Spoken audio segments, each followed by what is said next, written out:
FBI claim buried for years, a disgraced financier at the center, and an explosive allegation now emerging from newly released government files.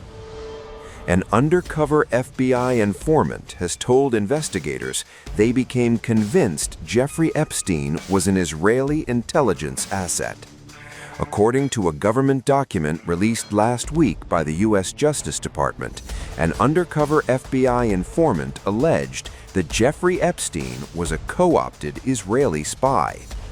The informant, identified only as a confidential human source, said their suspicions grew through direct exposure to Epstein's inner circle and communications involving his legal team.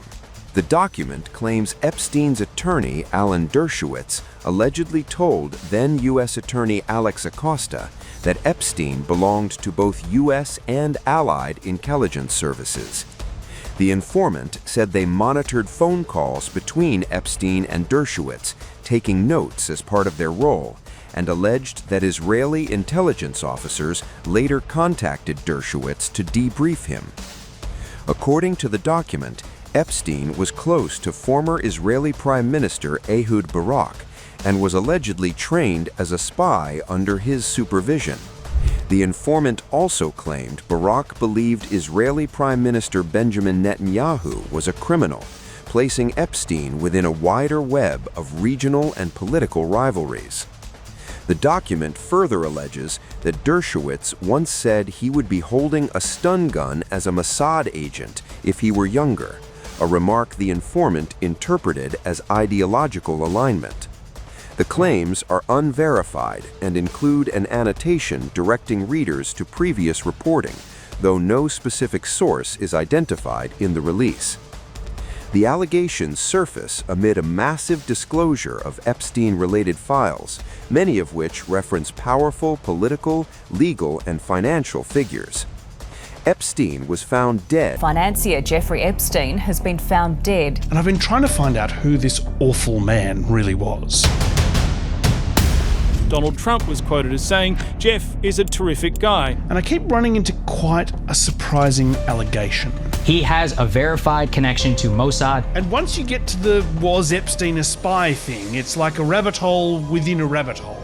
A full-blown Mad Hatter Tea Party. He was an intelligence resource for someone else. Jeffrey Epstein was working on behalf of Intel Services, probably not American. Someone has created a fake human being called Jeffrey Epstein. Has ever owned up to it. Experts are pretty sure they know who it was, though.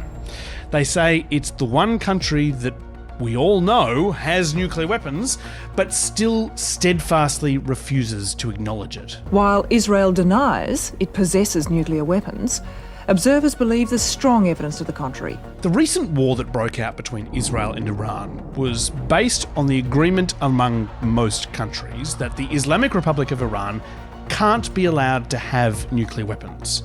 That agreement underpins most of the extremely complex political situation in the Middle East right now. But the question that logically follows is, why does Israel get to have them?